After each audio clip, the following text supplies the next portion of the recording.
इस वे सीधा लै चलते हैं मुख्यमंत्री कैप्टन अमरिंदर संबोधन कर उन्होंने वालों अज कर्ज माफी लैके वड्डा जिहड़ा फैसला लिया गया सीगा उसनूं लैके अज वड्डा ऐलान किया जा रहा। तुहानूं सीधा लै चलते हैं सूबा पद्धरी समागम दे विच। आप फ्लाई करते से प्रोफैशनल से पायलट से इंडियन एयरलाइनस दे विच कि उन्होंने ये सीट दी जाए और वो आउण पार्लीमेंट तो उन्होंने अमेठी वही हल्के दे विचों अपने कागज़ भरे और 4 हिस्से बनाता और मैनू एक हिस्सा देता सी सामण वास्ते चोणों के दौरान। तो उत्थे दो महीने असीं रहे तो कदे कदे उन्हां नाल जांदे रहिंदे सी। उदों हालात इहो जिहे सी उत्थे कि पक्की सड़कां ही नहीं हुंदियां सी। हुण तां सब कुछ बन गया, कच्चियां सड़कां ते जाना पैंदा सी, कोई जगह नहीं सी रहण नूं, कोई ढाबे भी नहीं से लोगों को खाण वास्ते। थोड़ा प्रबंध लोग कर देंगे से जोड़े उत्थे जाते से, नहीं तो अपने घरों के झुग्गियां च रहिंदे से सारे लोग उत्थे। तो मैनू दस्या करते से राजीव जी जब असी इकट्ठे कि कदे ना कदे एक दिन कदों आऊगा जदों ये मकान दे विच रहन लग जाएंगे और इन्हां नूं रोटी खाण नूं मिले। तो मैं जदों ये प्रोग्राम असी क्या कि लैंडलैस जिन्हों के कोई ज़मीन नहीं और उन्होंने भी कर्जा चढ़िया होया है, तो फिर मैं इन्होंने कहा कि अज दे दिन राजीव जी के जन्मदिन पर इस प्रोग्राम को आप रखीए। असी जब तो साडी गवर्नमेंट आई है कई गल्लां देखते रहे, पर जिहड़ी ये गल सी मेरे मन च याद होगा प्रेस वालियां नूं खास करके कि एक दिन हुंदा सी, एक दिन नहीं हुंदा सी कि अखबारां च नहीं आउंदा सी कि कहते आत्महत्या किसी किसान ने इधर कर ली, किते उधर कर ली, किसी फाजिलका च हो गई, बठिंडे हो गई, मानसा हो गई, संगरूर हो गई। रोज़ ही अपना एक काम हुंदा सी। कर्जे दे हेठ दबे होए, उधर बैंकां दा दबाओ, पुलिस का दबाओ, इस चीज़ों के नाल ते असीं उदों आउंदे सारी शुरुआत की देखण नूं कि है किन्ने अपने कोल। और ये देखा कि 32 लाख रूरल हाउस होल्ड रहे पिंडां दे विच लोग 32 लाख परिवार रहिंदे ने जिन्हां दे घर ने उत्थे, और उहदे विचों 9.8 लाख जिहड़े काश्तकारी करते हैं और 15.7 लाख जिहड़े लैंडलैस ने। देख लो दुगुना तकरीबन। और वो निर्भर से वो किसानां ते, अगर किसानां दे नाल वो काम करते से और किसानां दी फसल खराब हो जाती सी, कोई हड़ आ जाता सी, अग लग जाती सी, कुछ हो जाता सी, तो इन्हां दी रोटी भी जाती सी नाल दे नाल, कर्जा लई जाते से सारे लोग। तो ये वास्ते कदम सानू चकने पे कि जिहड़े अपने डेट एक कर्जा असी माफ़ करना है तो आपां नूं हिस्से बनाने पैणगे। पहला तो असी वन टाइम सैटलमेंट स्कीम की 2017 च, और कोऑपरेटिव बैंक दे तकरीबन 5948 लोगों नूं 128 करोड़ का उन्हां दा कर्जा माफ़ किया। फिर असी 2020 3370 लोगों का 78 करोड़ रुपया उन्होंने असी माफ़ किया। फिर तीसरा 2017 ची छोटे थे मार्जिनल फार्मर्स 5 किले तक के जिन्हें काश करते, और तकरीबन सारा पंजाब ही छोटा है। अज असी एक दिन देख रहे थे कि जोड़े सिंघू बॉर्डर और टिकरी बॉर्डर पर बैठे ने तकरीबन किन्नी इन्हां दी एवरेज उही अपने तौर पर पता करने वास्ते 2.5 एकड़ उन्हां दी एवरेज है जमीन की, 2.5 एकड़ जिहड़े उत्थे बॉर्डर पर बैठे हैं। और 2.5 एकड़ की चीज़ हुंदी है? कुछ भी नहीं, टब्बर पाल सकते हो ये ते। मैनूं याद है कई सालों की गल है,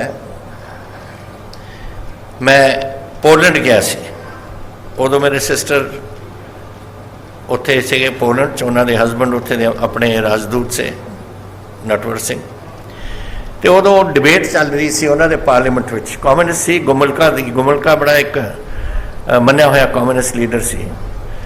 डिबेट चल रही सी कि इत्थे कितनी होनी चाहिए है जमीन, थोड़ी सीलिंग होनी चाहिए, उत्थे भी सीलिंग सी, तो उत्थे 40 किले सीलिंग हुंदी सी। पर डिबेट दे विच ये सी कि 40 किले चों परिवार गुजारा नहीं कर सकते से, तो उन्होंने कॉम्यूनिस्टां ने चक के 100 किले ते लै गए ने कि ये साडे इत्थे हुण अगे नूं 100 एकड़ जमीन होएगी। ये नहीं मैं कह रहा कि असी कोई सीलिंग की कोई ऐसी चेंज करनी है, लेकिन उन्होंने देखा कि ये गुजारा नहीं हो सकता। तो तुसी जब 40 किलो तो गुजारा नहीं हो सकता सी, तो 2.5 किले तो की गुजारा होगा जो साडे बंदे इत्थे ਸਿੰਘੂ बॉर्डर ते उत्थे बैठे। सो ये गल्लां जिहड़ियां ने ये सरकारां नूं सोचना पैना। और असी ये छोटे किसानां वास्ते 5,85,000 छोटे और मार्जिनल किसान से उन्होंने 4700 करोड़ रुपया असी माफ़ किया, उन्होंने 2 लाख तक। फिर रह कौन गया?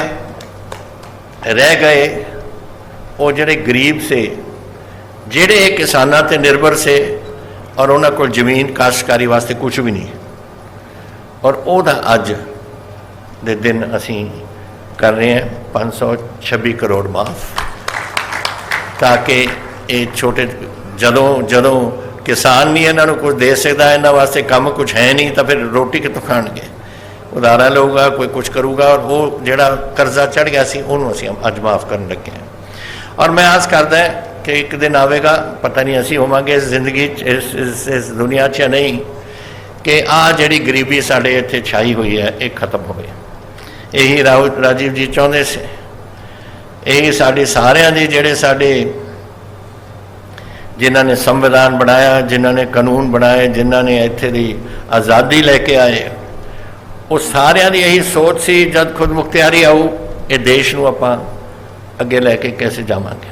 कांग्रेस पार्टी साडी पार्टी 130 साल के करीब हो गई है इस काम च।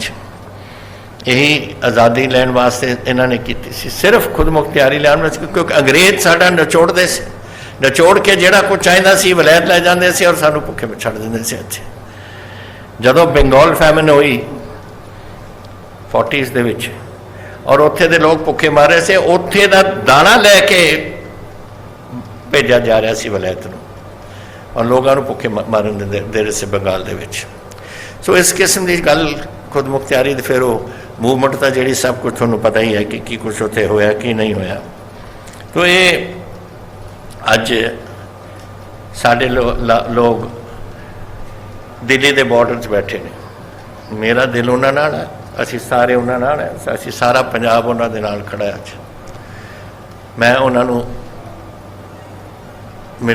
मिलदा रहना, असी उन्हां दे नाल, मैं गवर्नमेंट भी हुण पिछले महीने पिछले हफ्ते गया सी, प्राइम मिनिस्टर नूं दोबारा कहा, होम मिनिस्टर नूं कहा कि इहदा हल कढना पऊ।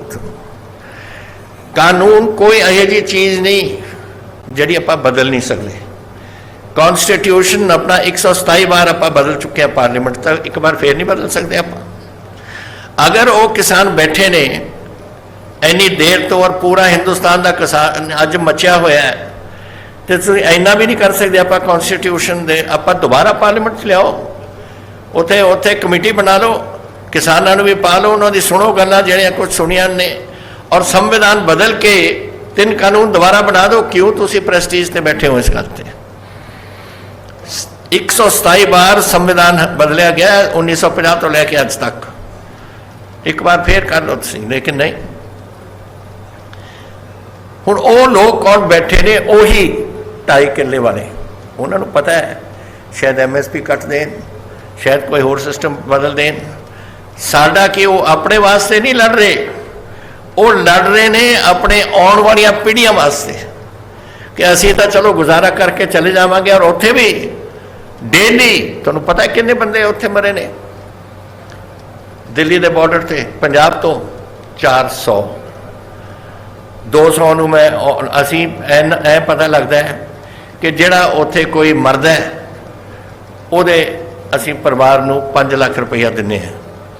ਔਰ ਉਹਨਾਂ ਦੇ ਇੱਕ ਨੌਕਰੀ, ਉਹਨਾਂ ਸਰਕਾਰੀ ਨੌਕਰੀ ਉਸ ਪਰਿਵਾਰ ਨੂੰ। ਔਰ ਅੱਜ ਤੱਕ ਅਸੀਂ 200 ਸਰਕਾਰੀ ਨੌਕਰੀਆਂ ਦੇ ਚੁੱਕੇ, ਤਾਂ ਸਾਨੂੰ ਤਾਂ ਅੰਕੜੇ ਡੇਲੀ ਆ ਜਾਂਦੇ ਨੇ ਕਿ ਉੱਥੇ ਕੀ ਹੋ ਰਿਹਾ ਕੀ ਨਹੀਂ ਹੋ ਰਿਹਾ। ਕੋਈ ਥੋੜੀ ਰਹਿਮ ਵੀ ਨਹੀਂ ਹੈ ਦਿੱਲੀ ਵਾਲਿਆਂ ਨੂੰ ਕਿ ਸੋਚਣ ਦੀ ਕਿ ਆਹ ਦੇਖੋ ਵਿਚਾਰੇ ਗਰੀਬ ਕੜਕ ਦੀ ਧੁੱਪ ਦੇ ਵਿੱਚ, ਕੜਕ ਦੀ ਠੰਡ ਦੇ ਵਿੱਚ, ਬਾਰਿਸ਼ ਦੇ ਵਿੱਚ ਸਭ ਕੁਝ ਉੱਥੇ ਹਾਰੇ ਵੀ ਬੈਠੇ ਨੇ, ਕਿਉਂਕਿ ਉਹਨਾਂ ਦੇ ਇਹ ਦੇਖ ਰਹੇ ਨੇ ਕਿ ਅਸੀਂ ਅਗਰ ਇਹ ਕਾਨੂੰਨਾਂ ਦੇ ਸਾਹਮਣੇ ਨਹੀਂ ਖੜਾਂਗੇ ਤਾਂ ਸਾਡੇ ਬੱਚਿਆਂ ਦਾ ਕੋਈ ਭਵਿੱਖ ਨਹੀਂ ਹੋਣਾ ਇੱਥੇ। ਛੋਟੀ ਛੋਟੀ ਜ਼ਮੀਨਾਂ ਨੇ ਹੋਰ ਹੋ ਜਾਣਾ, 2 ਮੁੰਡੇ ਪੈਦਾ ਹੋਣਗੇ ਨਾ, 2.5 ਕਿੱਲੇ ਹੋ ਜਾਣਾ, 1.25 ਕਿੱਲਾ, ਕੈਸੇ ਫਿਰ ਗੁਜ਼ਾਰਾ ਕਰਨਗੇ? ਜਦ ਤਾਈਂ ਕੋਈ ਪ੍ਰੋਟੈਕਸ਼ਨ ਨਹੀਂ ਦਿੰਦੇ, MSP ਦੀ ਪ੍ਰੋਟੈਕਸ਼ਨ ਨਹੀਂ ਦਿੰਦੇ। ਔਰ ਹੋਰ ਜੋ ਚੀਜ਼ਾਂ ਮੰਡੀ ਰੱਖਿਆ, ਜਿਹੜਾ ਸਿਸਟਮ ਚੱਲਿਆ ਆ ਰਿਹਾ ਪੰਜਾਬ 'ਚ, ਆੜਤੀਆਂ ਦਾ ਔਰ ਕਿਸਾਨ ਦਾ ਇੱਕ ਰਿਸ਼ਤਾ, ਉਹ ਵੀ ਤੁਸੀਂ ਤੋੜਨ ਨੂੰ ਤਿਆਰ ਹੋ। ਔਰ ਉਹ ਕਦੋਂ ਦਾ ਰਿਸ਼ਤਾ ਹੈ? ਅੱਜ ਮੇਰਾ ਖਿਆਲ 100 ਸਾਲ ਹੋ ਗਏ ਨੇ ਜਦ ਤੋਂ ਆੜਤੀ ਔਰ ਕਿਸਾਨ ਦਾ ਰਿਸ਼ਤਾ ਚੱਲਿਆ ਆ ਰਿਹਾ। ਉਹ ਵੀ ਤੋੜਨ ਦਾ ਕੀ ਫਾਇਦਾ ਤੁਹਾਨੂੰ ਦੱਸੋ? ਜਾਂ ਤਾਂ ਕੋਈ ਦੱਸੋ ਕੋਈ ਹੋਰ ਸਿਸਟਮ ਅਸੀਂ ਰੱਖਾਂਗੇ ਜਿਹੜੀ ਇਸ ਤੋਂ ਵੀ ਵਧੀਆ ਹੋਏ।